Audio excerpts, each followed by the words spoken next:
마태복음 5장 38절부터 42절 말씀입니다.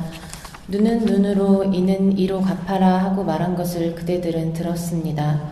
그러나 나는 그대들에게 말합니다. 악한 사람에게 맞서지 마시오.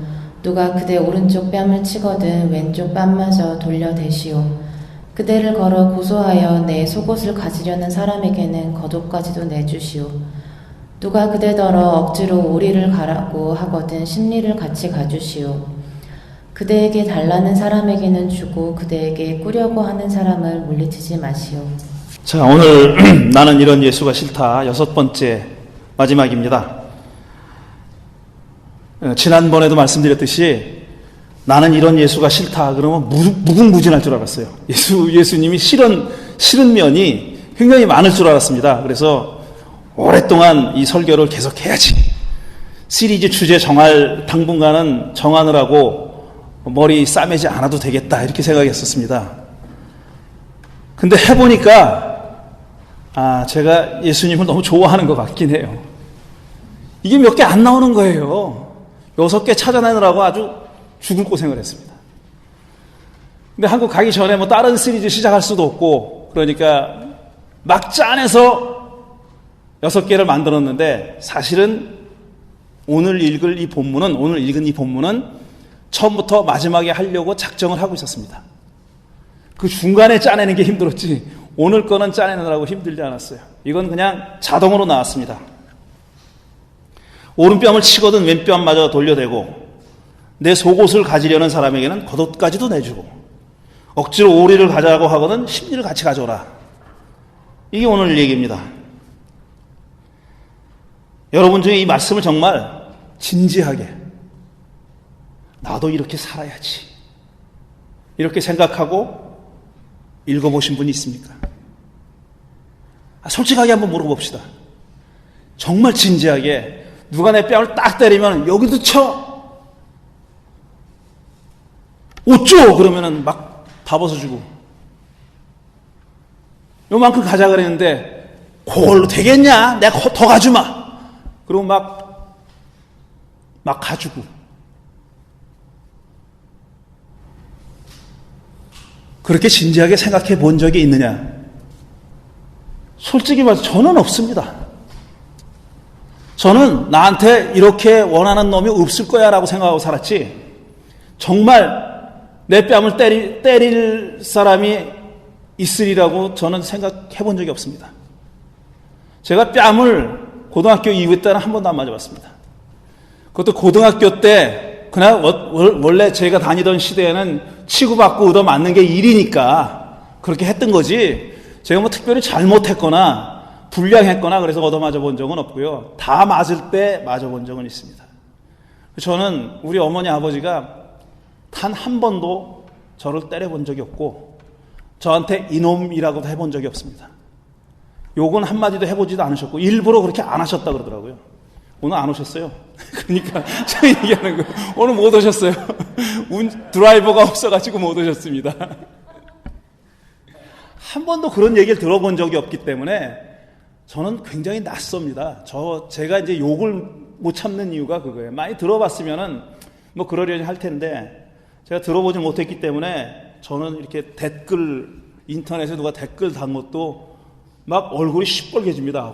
악플 달리면 제가 자식이 어떤 놈이야 이런 생각이 들고 막 그래요. 이게 솔직한 제 심정이고 다시 말씀드리지만 저는 이 말씀이 내게 현실로 다가올 거라고 한 번도 생각 안 해봤습니다. 누가 내 뺨을 때리리라고 생각 안 해봤고 내 옷 벗어달라고 제가 자진해서 벗어주면 벗어줬지 누가 나한테 옷 벗어라고 하리라고는 생각해 본 적이 없습니다. 이렇게 사실상 이 말씀을 무시해 온 거죠. 진지하게 읽어보지 않은 거죠. 진실하게 읽어보지 않은 거죠. 진실하게 이 말씀을 대해본 적이 없습니다. 이렇게 하는 일은 이런 행동은 실생활에서는 정말 실천할 수 없는 일이고 다행히 나한테 이런 경우가 한 번도 안 닥쳐온 겁니다. 만일 그런 사람이 있다 내 주위에 뺨을 한 대 때렸더니 이쪽 뺨도 때려라고 내미는 사람이 있다 그러면 그 사람은 존경한다기보다는 저 이상한 놈이네 라고 생각하고 바라볼 가능성이 더 많습니다. 도른 거 아니야? 아니면 좀 이상하게 잘못된 거 아니야? 라고 바라볼 가능성이 더 많습니다. 그러니까 현실적이 아닌 얘기로 읽었던 거죠. 이런 일은 절대로 내게 닥치지 않을 거다라고 생각하고 그렇게 살아왔던 겁니다.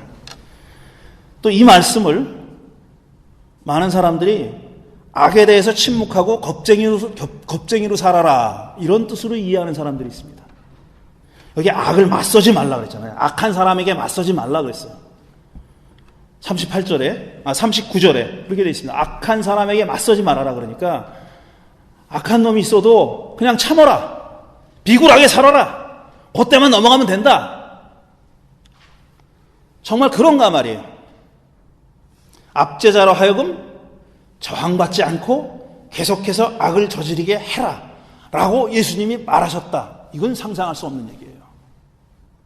악한 세력에게 우리 같은 사람들이 선하고 착하고 정직하게 바르게 살려고 하는 사람들이 그 사람에게 맞서지 말라 그랬으니까 맞서지 않음으로 해서 그 사람이 계속 악을 행하게 내버려 둬라. 너는 그냥 그때만 넘기고 살아라.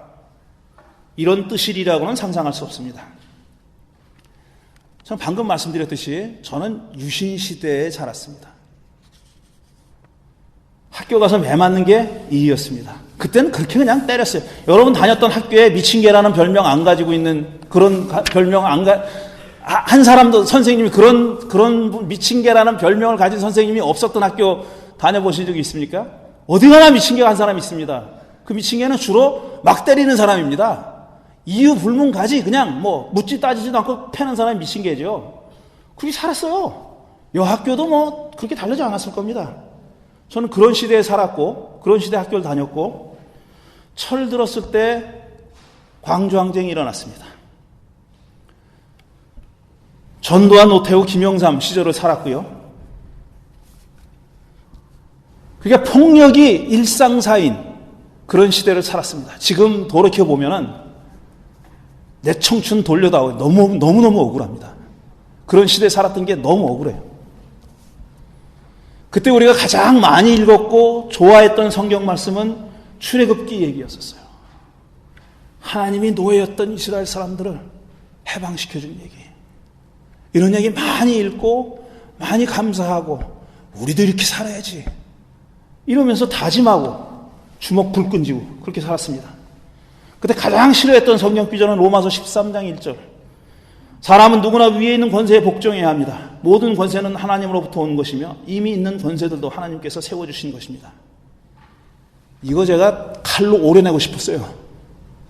성경에 이 말씀이 있는 게 너무너무 얄미웠고 이런 걸 도려내도 된다 이렇게 생각하고 살았어요. 그런 시대에 살았습니다.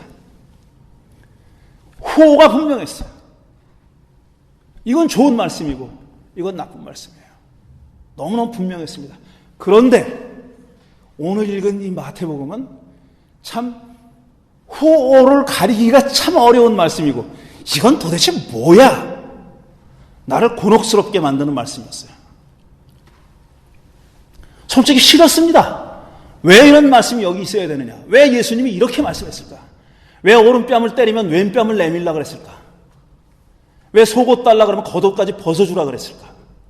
왜 억지로 너를 시켜서 오리를 가자 그러면 심리까지 가져오라는 이런 말씀을 왜 했을까 도무지. 이래가지고 어떻게 악한 세력을 물리치고 정의로운 세상을 만들 수 있는가?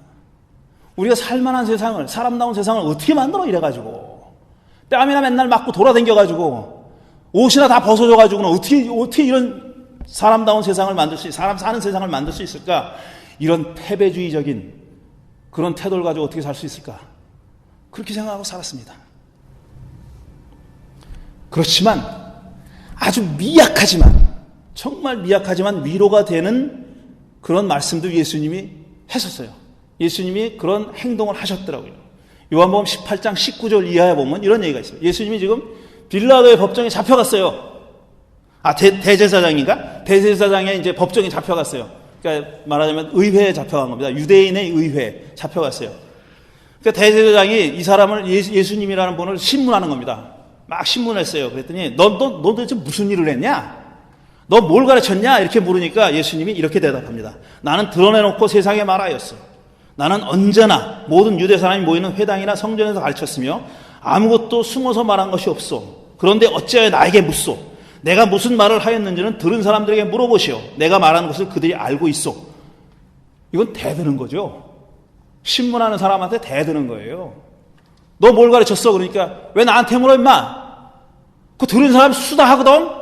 그 사람들한테 물어봐. 내가 뭘 가르쳤는지 그 사람 다 얘기해 줄 거야. 이게 거의 저항하는 그런 어투로 얘기한 거예요. 그랬더니 대제사장 옆에 있던 심부름하는 놈이, 경비원 한 놈이 너 대제사장한테 무슨 말버릇이 그래? 그러면서 손바닥으로 예수님을 때렸어요.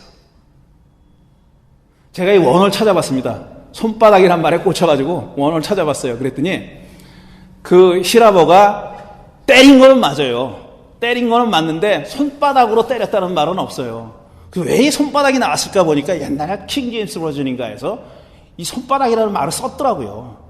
근데 히라버의 그 말에 손바닥이라는 의미가 있는지 없는지는 모르겠어요.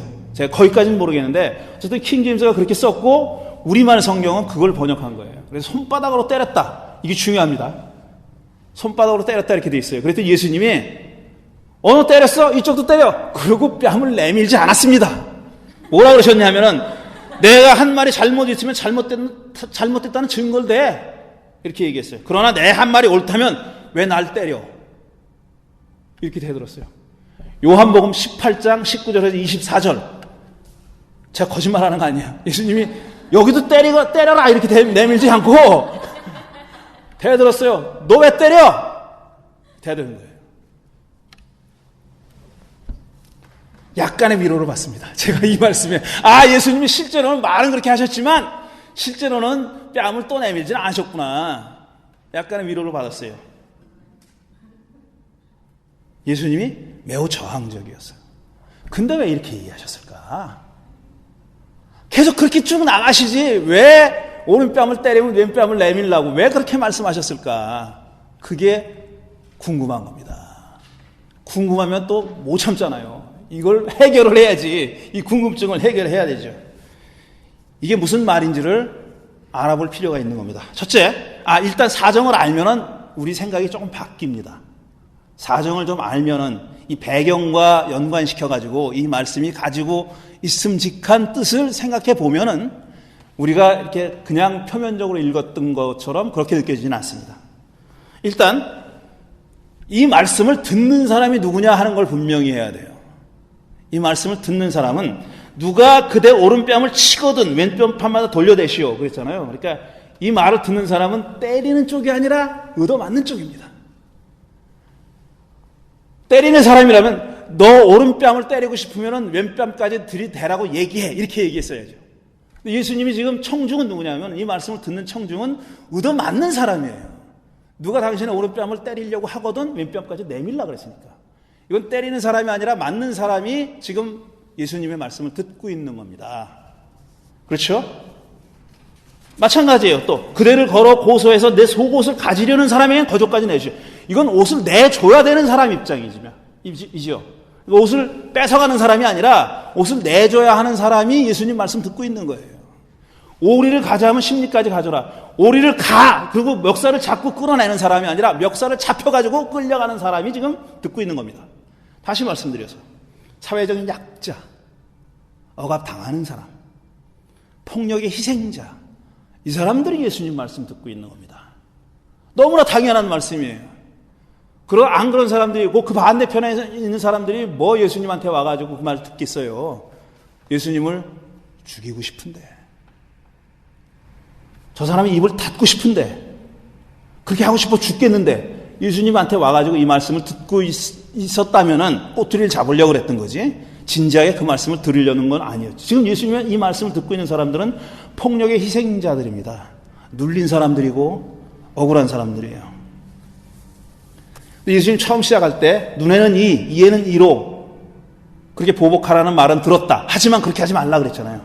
눈에는 이, 눈에는 눈, 이에는 이는 뭐냐면은 그 하무라비 법전에 나오는 거잖아요. 이게 소위 동형보복법이라는 거예요. 똑같은 모양으로 보복을 해라 이겁니다.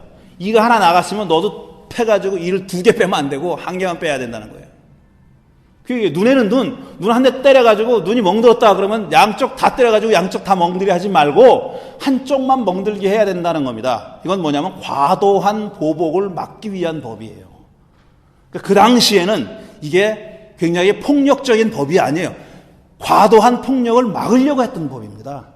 이게 동형보복법이에요. 소위 렉스 탈리오니스라는 거죠. 그러니까 보복을 할 때 보복에 관한 법인데 똑같이만 그만큼만 해라 이런 뜻이에요. 근데 예수님은 그것도 하지 말라고 얘기하신 겁니다. 그것도 하지 말아라. 그러면서 하신 말씀이 오른뺨을 때리면 왼뺨을 내밀어라. 이런 말씀을 하신 겁니다. 이게 맥락이고, 자, 오른뺨을 놔주면 왼뺨을 내밀어라 라고 말씀하셨어요. 해보라고는 할 수 없고 여러분 옆에 있는 사람을 한번 이렇게 쳐다보세요. 그 다음에 내가 뺨을 때리면 어쪽 뺨을 맞습니까? 내가 오른손으로 뺨을 때리면 상대방은 왼쪽을 맞게 돼 있어요. 왼손잡이가 아닌 다음에는 왼손잡이도 있어요. 이 문 아무개시같이 왼손잡이도 있는데 고대 사회에서는 왼손잡이가 징벌이에요. 하나님의 벌을 받은 거예요. 그 사람은 정상인이 아니에요. 내가 왼손잡이더라도 왼손을 못 썼습니다. 못 쓰겠습니다. 우리 사실 한 세대 전만 해도 그랬잖아요. 자식이 태어났는데 왼손잡이다 그러면 억지로 오른손잡이를 만들려고 그랬어요. 여러분 아십니까 그거? 억지로 오른손잡이를 만들려고 그랬어요. 오른손을 쓰게 만들었어요. 막 왼손을 못 쓰게 하고. 근데 이 당시에는 왼손을 쓰면은 안 돼. 왼손은 나쁜 일을 하는 데 쓰는 거예요. 그래서 오른손을 썼어야 됐습니다. 그래서 오른뺨을 맞았다는 얘기는 무슨 얘기냐면 이렇게 때렸다는 게 아니라 손등으로 이렇게 때린 거예요. 손등으로 이렇게 때린 거예요. 저는 이 해석을 아주 오래 전에부터 알고 있었어요. 근데 이 해석을 보면서, 이 해석을 읽으면서, 야, 이건 좀 과도한 해석이다, 이렇게 생각했었어요. 예수님이 이렇게 손등으로 때리는 걸 못하게 했다? 저는 그게 이해가 가지 않았어요. 일단, 손등으로 때렸다는 건 뭐냐면은 그 사람한테 육체적인 고통을 주려고 하는 게 아니라 모멸감을 주려고 하는 겁니다. 이런 해석을 옛날부터 읽었는데 책에서 읽고 나서 이게 뭐 그렇게까지 그런 깊은 뜻이 있을까 했는데 알고 보니까 찾아보니까요. 유대인들의 문서에 미시나라고 하는 문서에 여기에 대한 규정이 있어요. 놀랍게도 그런 규정이 있어요. 무슨 규정이 있냐면은 일단 상대방의 뺨을 때리는 것은 자기하고 같은 사회적 지위에 있거나 자기보다 높은 사람한테 절대 못 때렸습니다. 높은 사람한테는 당연히 못 때리죠. 죽으려고 때립니까? 근데 자기 동급에 있는 사람들한테도 못 때렸어요. 그건 뺨을 때리는 건 자기보다 지위가 낮은 사람, 신분사회니까 낮은 사람들에게만 할 수 있는 짓이에요. 그런데 낮은 사람한테 때린다 할지라도 거기에도 레귤레이션이 있었다는 거예요. 손바닥으로 때리는 거하고 손등으로 때리는 거는 질이 다릅니다. 손바닥으로 때리는 거는 육체적인 고통을 주려고 하는 거고 손등으로 때리는 것은 사회적인 모멸감을 주기 위해서 하는 거예요. 미시나에 이런 얘기가 있다 그랬어요. 찾아보니까 사람을 때릴 때 자기보다 같은 신분의 사람을 때릴 때 낮은 신분의 사람을 때릴 때는 벌칙이 없어요. 그건 때려도 되는 거예요. 여러분 고대 사회니까 그런 겁니다. 자기랑 같은 자유민이거나 동급의 평민들끼리 싸울 때 사람을 때렸을 때 주먹으로 누구를 이제 옆구리를 치거나 몸을 치거나 그러면 4주스를 받았대요. 주스는 하루에 1당입니다. 1당. 하루 1당인데 사람을 때렸어요. 주먹으로 때리면은 4일분의 1당을 벌금으로 줘야 돼요. 잘못 때렸다. 그러니까 불법하게 때렸다. 부당하게 때렸다 그러면은. 그런데 따귀를 때리잖아요. 그러면 200주스를 줬어요. 손등으로 때렸다. 400주스. 손등으로 사람을 치잖아요. 손등으로 따귀를 때렸을 때는 401분의 1당을 벌금으로 내야 됩니다. 주먹으로 사람을 때렸을 때는 겨우 4일분의 1당을 벌금으로 냈는데 손등으로 따귀를 때렸을 때는 401분의 1당을 벌금으로 내도록 미시나에 규정되어 있다는 거예요. 제가 이걸 보고 이게 그 과도한 해석이 아니로구나 하는 걸 그때서야 알게 됐어요. 이런 얘기입니다. 그러니까 예수님이 오른뺨을 때린다 나한테. 그러니까 나를 모멸하려고 때린 거예요. 저 사람이. 그랬을 때는 왼뺨까지 내밀라고 얘기한 거예요. 401분의 1당에 해당하는 모멸을 당했는데 다른 쪽 뺨까지 때리라고 내밀어라 라고 하는 게 예수님의 말씀이에요. 이게 무슨 뜻인지 조금 있다가. 그 다음에 그대를 걸어서 두 번째, 그대를 걸어 고소하여 내 속옷을 가지려는 사람에게는 겉옷까지 내주시오 그랬죠. 이건 법정에서 벌어지는 상황입니다. 옷을 왜 내줘야 되느냐면 채무 때문에, 빚 때문에 내줘야 되는 거예요. 빚을 얻었을 때, 남한테 빚을 얻었을 때 갚을 돈이 없으면 뭔가를 줘야 되잖아요. 근데 옛날 고대 구약성서 시대 때는요, 빚을 얻어도 내가 이렇게 빚을 졌어도 겉옷은 담보로 못 잡게 돼 있었어요. 겉옷은. 이건 못 뺏어가. 속옷은 뺏어가도 돼요. 겉옷은 못 뺏어가요. 왜 그러냐? 낮과 밤의 온도 차이가 심한 가나안에서 겉옷은 곧 이불입니다. 이불은 못 갖고 가게 한 거예요. 이불은. 이게 구약성서의 율법에 여기저기 있어요. 여기저기 여러 군데 있습니다. 겉옷을 담보 잡으면 안 된다. 가난한 사람의 겉옷을 담보 잡으면 절대로 안 된다. 라는 말이 여러 군데 나옵니다. 근데 예수님은 뭐냐면 속옷을 가지려는 사람에게, 자, 내가 빚을 졌어요. 그래서 속옷을 달라. 재판정에서 그렇게 판정이 내렸어요. 얘 겉옷 벗어줘. 재판관이 이렇게 얘기한 겁니다. 근데 예수님이 뭐라 그러냐면 겉옷을 달라 그러면 속옷을 달라 그러면 속옷도 주고 겉옷도 주라는 거예요. 그럼 어떻게 됩니까, 이 사람이? 빨가벗고 나가야 되는 거예요. 재판정에서. 벌거벗고 나가라는 얘기예요. 그리스 사람들은 벌거벗은 몸이 자랑스러웠어요. 그래서 올림픽 경기 있잖아요. 옛날 올림픽 경기는 요즘은 멋진 유니폼 입고 공기저항 없는 유니폼 입고 하잖아요. 옛날 고대 올림픽은 빨아벗고 했습니다. 전부 다. 벌거벗고 했어요. 근데 유대인들한테는요. 유대인들은 딱 반대예요. 유대인들은 벌거벗은 게 수치. 절대로 자기 몸을, 벌거벗은 몸을 보여주지 않습니다.